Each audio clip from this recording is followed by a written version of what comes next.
Негізінен егерде 30 жылдардың аштығы болмаса, қазақ халқының саны қазіргіден гөрі 2 есе болатындығы сөзсіз. 2-3 есе болатындығы, оған ешқандай да күмән жоқ. Біздің туу деңгейіміз өте жоғары.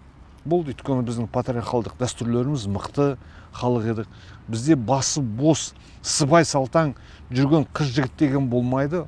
Барлығы ұзатылады тең-теңмен, тезек қабымен деп жаңа жерде. Кемінде Өзбекстан сияқты, я? Кемінде Өзбекстан сияқты. Бізде отбасылық құндылықтар өте жоғары болды.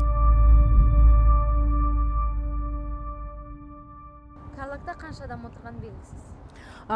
Карлакта енді қазір толық құжаттары шыққаннан кейін анықталады деп есептеймін. Бірақ Карлакта бір уақытта отырған жоқ адамдар. Біреусі жылы біткенде кетті, біреусі 1 жыл болды, 2 жыл болды. Негізінен шамамен 2 миллионға жуық адам өтті деген ақпарат бар. Бұл үлкен машина. Үлкен машина. Бұл машинаның негізгі міндеті жалпы қоғамды адамдарды құлдық жағдайда ұстап отыру. Адам тұлға есебінде емес, жоспарды орындаушылар. Адамның керегі жоқ, айналайын. Адамның керегі жоқ. Ойлау керек. Ойлау керегі жоқ. Айтқанды ғана істейтін. Қолдар ғана керек, аяқтар ғана керек.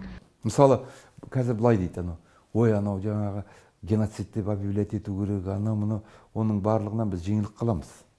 Бізге ең алдыменен асықпай фундамент салып алу керек. Бізде фундамент жоқ па? Фундамент жоқ. Біздікі жай айтқан сөз, біздің қазақтардың не? Біздің шұғылданып жүргеніміз. Ля-ля-ля-ля-ля қой қазір. Оны жасыратын жоқ қой. Архивке барып жұмыс жасамайды.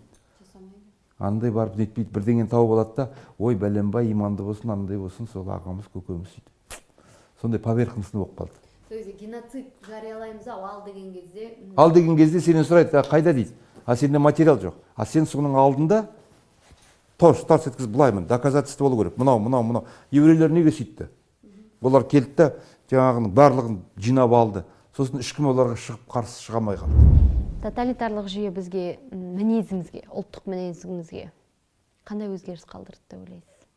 Тоталитарлық жүйе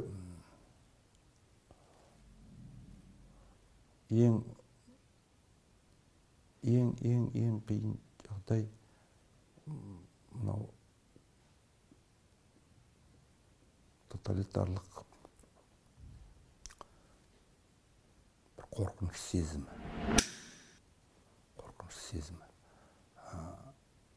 Сол қорқыныш сезімін немесе бір жаңағы бір алаңдатушылық, бойкүйезділік. Бұлардың барлығы енді ең бір несі, мысалы мен айтамын, былай қараймын ғой.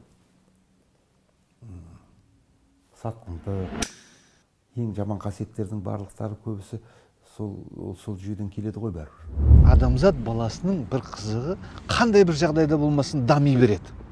Мәселен, сіз бір ағашты, бір таспен бірдеме ағаштың тұқымын басып қойсаңыз, ол тасты сынала бір шетінен бір шығады ғой, көрмейсіз, шөп жаңа жерде шығып жатады. Сол сияқты қоғамда қисайып барып, басқа жерден өсіп шығады. Білдіңіз бе? Адам қоғамда сондай итжанды, қазақша айтқанда. Сөйтіп қоғам ақырында ілгерілей береді, қисық болып өседі бірақ. Сол сияқты біздің ұрпақта жаңағы қисық өскендік білініп тұрады. Білдіңіз бе? Бізді мына күтіп баптап өсірген жоқ. Қисық өсірді да біз. Таспен бастырып қойған жерден қисайып барып басқа жақтан шықтық. Тасты жаруға күшіміз келмеді.